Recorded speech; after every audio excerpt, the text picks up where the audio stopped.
Bonsoir et merci de votre fidélité à la télévision Labari. Bienvenue dans le 19h45. 19h45, nous entamons d'abord avec cette grave information. Le Premier ministre Ali Mohamed Lamine Zen était face à la presse il y a tout juste quelques instants. Dans ses propos liminaires, le Premier ministre a dévoilé des complots visant à déstabiliser et à agresser militairement notre pays, le Niger. Derrière ces complots se trouvent certains pays, dont la France.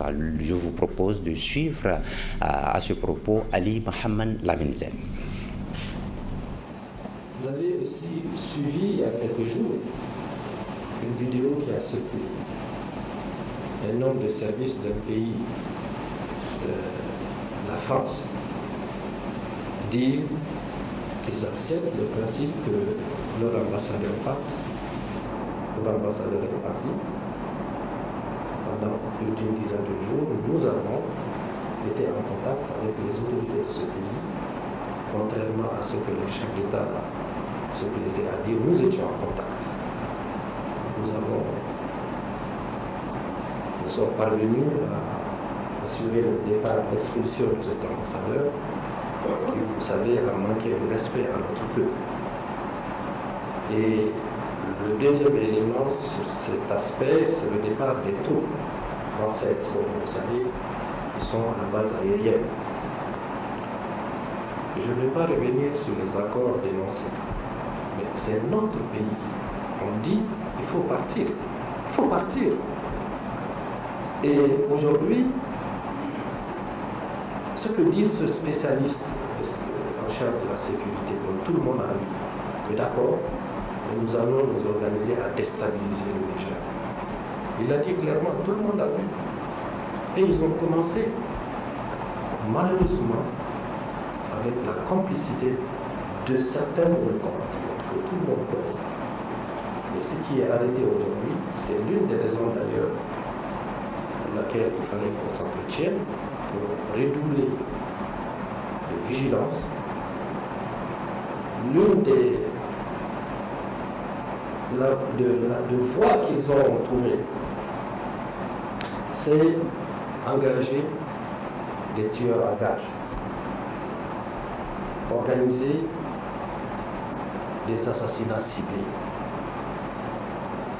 On en parle à ce niveau, ce n'est pas le bout de l'esprit, c'est une réalité. Avec l'appui de 2 à 3 pays, il faut cibler les gens qu'il faut éliminer, que ce soit des chefs traditionnels, des chefs religieux, des officiers supérieurs, des membres du gouvernement, des gens de la société civile. Tout ça est documenté. On ne peut pas, à ce niveau étatique, à ce niveau de responsabilité, raconter des histoires. Le moment venu, les preuves seront exhibées. Donc, le chef de l'État en appelle à ce sens de responsabilité, de veille, d'éveil aussi et d'unité. Nous sommes en guerre. Nous sommes véritablement en guerre. On a perdu des hommes, vous le savez, il y a quelques jours, près du barrage de Kandaji. L'idée serait de détruire. On nous a coupé du Nigeria. La décision de notre pays, c'est de laisser tomber ça et de développer ce que nous avons, ce que Dieu nous a donné. Mais même ça, on veut nous priver, on veut nous priver de cela. Mais Inch'Allah, on parviendra à le faire. Parviendra à le faire.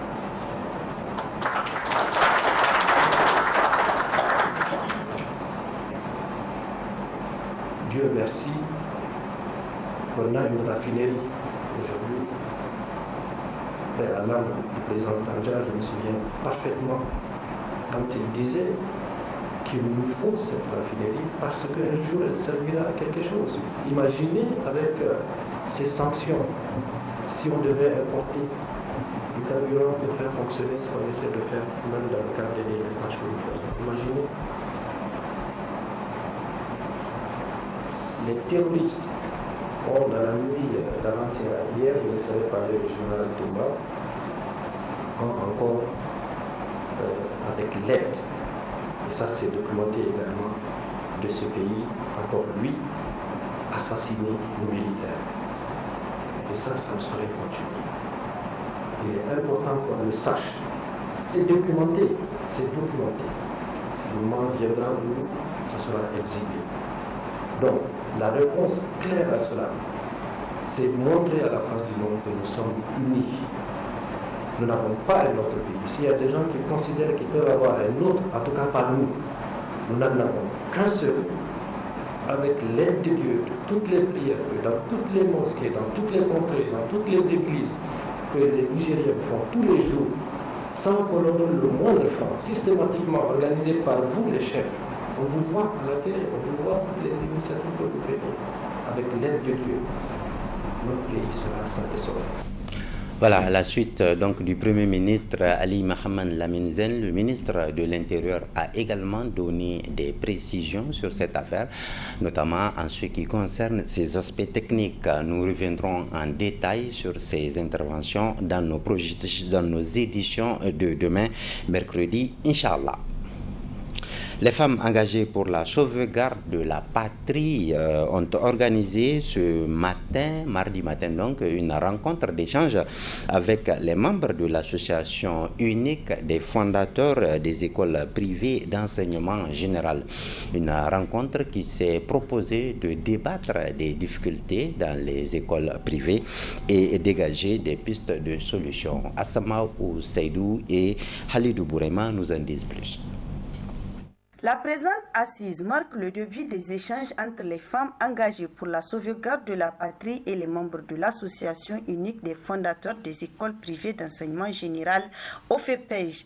Après les mots de bienvenue du président de l'OFEPEJ, les femmes qui œuvrent pour la défense de la patrie nous donnent l'objectif principal de la présente rencontre. L'objectif de cette rencontre d'aujourd'hui est d'échanger avec vous afin de trouver des facilités pour permettre aux parents d'élèves d'inscrire leurs enfants dans les établissements scolaires privés dans ce contexte très particulier de notre pays.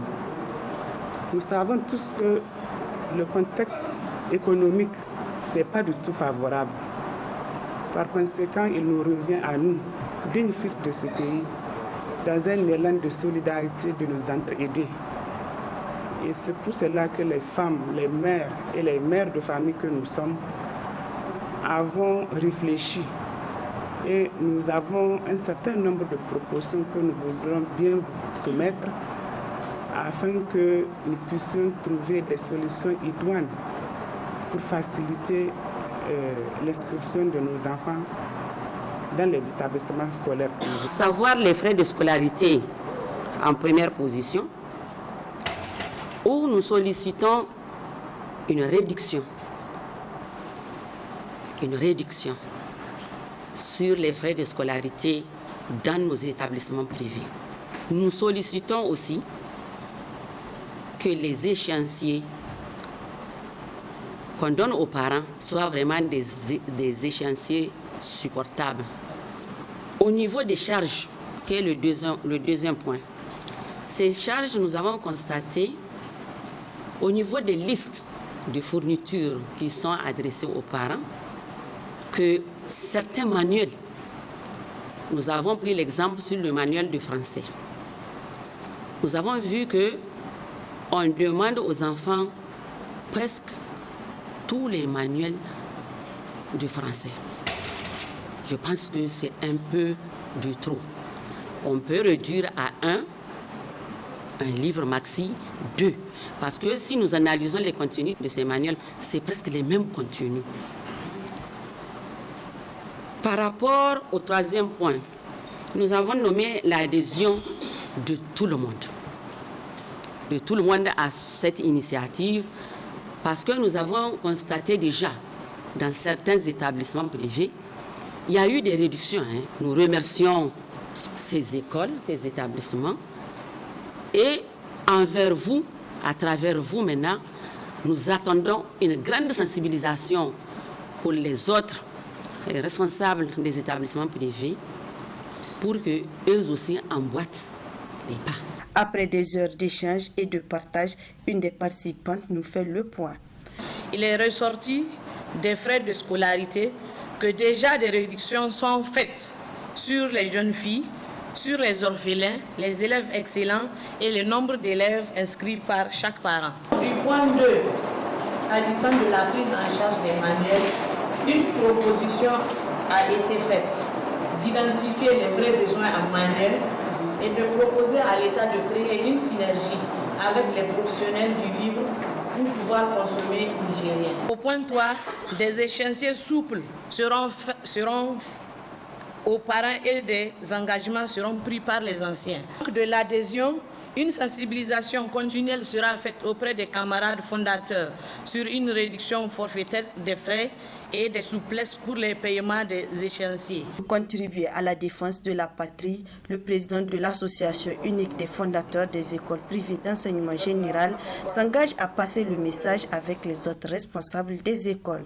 La rencontre a pris fin sur une note de satisfaction. Dans le même temps, le conseil de l'arrondissement communal Niamey 1 ouvrait la troisième session sa troisième session ordinaire au titre de l'année 2023. Là, 3 points sont inscrits à l'ordre du jour de cette rencontre qui durera 4 jours. Adamou Soumana et Nasser Seydou. Ils sont au nombre de 23 sur les 26 conseillers que compte l'arrondissement communal Niamey 1 à prendre part par la présente cérémonie à la troisième session ordinaire du conseil au titre de l'année 2023. En procédant à l'ouverture de ces assises, le président du conseil d'arrondissement Niamey 1 n'a pas manqué de souligner le contexte dans lequel se tient la présente session. Cette session s'ouvre à un moment où le peuple nigérien est concentré depuis les événements historiques du 26 juillet 2023 sur son combat pour rétablir la souveraineté du Niger sur ses ressources minières et pétrolières, en un mot, son indépendance totale. C'est le lieu de rendre hommage à tous les Nigériens qui continuent à résister et à supporter avec courage, patience et dignité les sanctions surréalistes, déraisonnables et indignes prises par la CEDEAO à l'encontre de notre pays au mépris du droit international. Chers collègues conseillers, en tant qu'élus locaux, nous avons le devoir d'entretenir ce formidable élan pris par les citoyens dans la marche du Niger vers une souveraineté assumée. Notre conseil s'ouvre au lendemain de la rentrée scolaire 2023-2024. C'est l'occasion de saluer les efforts qui ont été faits par le Conseil national pour la sauvegarde de la patrie, CNSP, sous la houlette de son Excellence, le général de brigade Abdraman Tiani, et du gouvernement de la transition, du Premier ministre, son Excellence Lamine Mahaman Zen, pour assurer une bonne rentrée de classe sur l'ensemble du territoire national en particulier et dans ma zone de responsabilité. Le maire d'arrondissement Niamey 1 a également salué les opérations vente à prix modéré et celles de distribution gratuite de vivres dont ont bénéficié 11 villages de son entité administrative avant de s'appesantir sur l'ordre du jour de la session. Nous allons nous retrouver en séance publique pour exercer une prérogative qui appartient au seul élu de notre collectivité locale, à savoir l'examen du projet de budget de l'année 2024 en vue de son approbation. De plus, après l'examen du projet du budget, nous aurons à adopter un plan d'investissement pour l'année 2024 sur la base et en conformité avec nos objectifs et priorités de développement. Le troisième et dernier point inscrit à l'ordre du jour de nos travaux est relatif aux communications que le devoir me commande de vous faire. Notons enfin que les travaux de cette troisième session ordinaire de l'arrondissement communal Niamey 1 dureront 4 jours et enregistrent la présence de la troisième vice-présidente du conseil de ville de Niamey. C'est la fin de ce journal. Retenez que la principale information de ce soir est la sortie médiatique du Premier ministre Ali Mohamed Lamine Zen, qui a annoncé que le gouvernement et le CNSP ont réussi à déjouer un complot contre le Niger visant à déstabiliser le régime en place. Nous reviendrons en détail sur cette affaire dans nos éditions de demain, Inch'Allah. Merci d'avoir suivi ce journal qui vous sera rediffusé tout à l'heure à 19h45. Demain à 7h15 et à 12h45, vous suivrez de nouvelles éditions d'information. Moi, je vous reviens jeudi à 19h45, Inch'Allah. À très bientôt.